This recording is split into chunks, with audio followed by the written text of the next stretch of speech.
Perched on the edge of the Atlantic, Fogo Island is postcard perfection. The raw beauty, the welcoming vibe. It's an idyllic place. But its magic is marred by a stark new reality facing the residents of the island. G58. It's bingo night at the Fogo Island Stadium. G53. And there's one thing on everyone's mind. I mean, there's the elderly community here now. Everybody is getting older, right? I mean, there's obviously something wrong if there's no doctor on Fogo Island. Like most of Canada, Fogo Island has an aging demographic. More than 30% of the residents here are seniors, and access to basic health care a critical necessity. Bingo's call.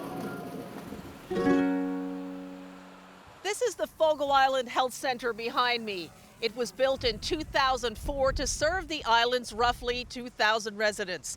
You can get blood work done here, x-rays, most basic services. There's just one problem. There's no doctor in. Do you want a sandwich or do you want some eggs? Eggs? No. A sandwich. Sandwich, yeah. Yeah.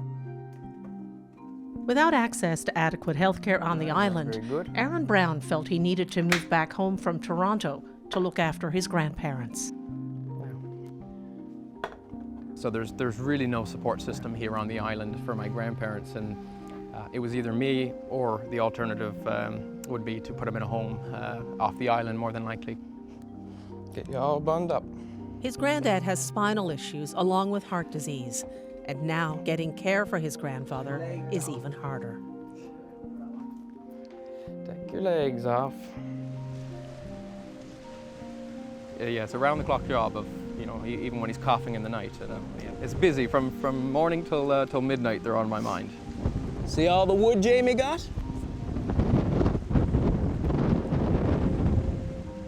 Yeah, and it becomes a reality of playing doctor, of playing doctor and trying to provide the best health care that a 26-year-old grandson can provide with little training. So without a family doctor at the hospital, how does that impact the care that your grandfather can get here on the island? Severely impacts it. It changes it from a preventative type of care, and it changes it to an emergency type care only, where we have to wait till it's too late.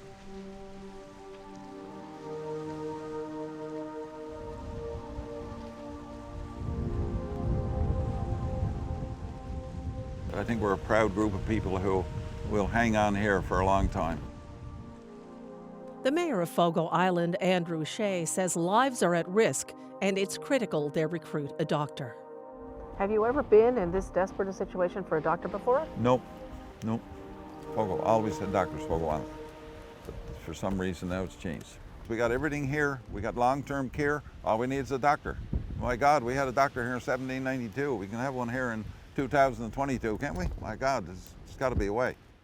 If someone needs a doctor here today, what do they do? If we go without a doctor and no advanced paramedic, if you call an ambulance, you have to go to Gander. And that could take you a minimum of 3 hours. So, this can't happen. People are going to die. People are going to die because of this on Fogo Island. This isn't an issue unique to Fogo Island. The problem extends nationwide.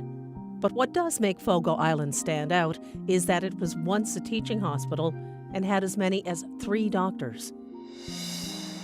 Getting it right is Twillingate. It's similar to Fogo Island in many ways, but it's been able to recruit and retain family doctors. We decided to take the 2-hour trip to see how they're doing it. Where you are right now, Twillingate certainly has a great opportunity for residency. Dr. Andrew Hunt is from Twillingate. He's practicing in the very hospital he was born in. I had no idea really that I was going to end up back in my hometown, and couldn't be happier, to be honest, to be in my hometown once again. Twillingate Hospital has 4 doctors. In fact, 3 of them grew up in this town, and they all came through the Rural Family Doctor program at Memorial University. So we've had the success here because, well, each one of us had that exposure to rural medicine early on in our medical training careers, and obviously we're living proof as to how that's worked very well because we're still here. How could Fogo Island fix its problem of a doctor shortage? So I think first and foremost we need to look at Fogo as a potential teaching site. So it would be the first step in ensuring that we can continue to educate learners there at that site as well. And in time that would ensure that we have a successful retention plan for many years to come. It looks like him, don't it? Jerry's not home. Nice to come today.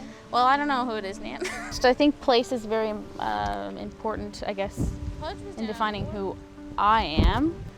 I feel like I owe a lot to Fogo Island. Do you need flippers or tongs? Alison Best is a third-year medical student, born and raised here. Her family has fished on Fogo Island for 3 generations. She's come home for a visit. It makes me uneasy thinking about my loved ones on Fogo Island. And for the first time in a very, very long time, not having access to a physician is it's dangerous and, yeah, scary.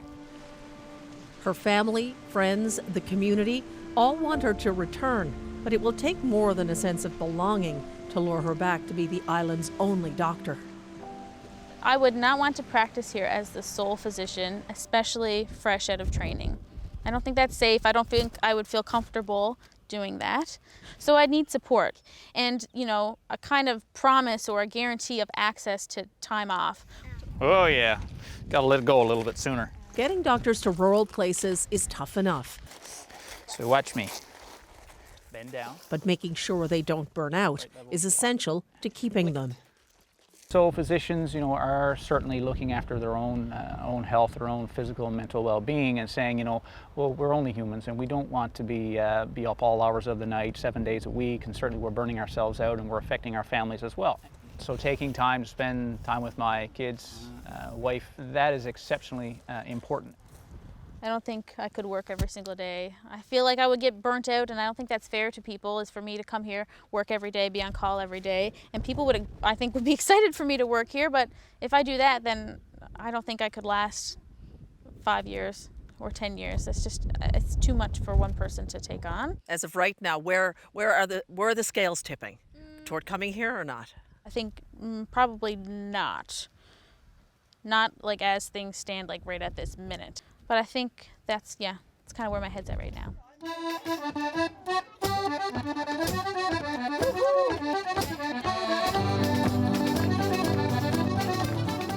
This is home, this is our history. Our families have been on Fogo Island for the last 250, some 300 years. Nobody ever wants to leave their home, and I could see if it was an island where we were struggling, if we were dying or declining.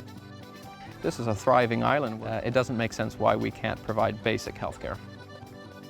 But for now, another day goes by and the search continues. Are we having fun tonight? Oh, yeah. Chris O'Neill Yates, CBC News, Fogo Island, Newfoundland.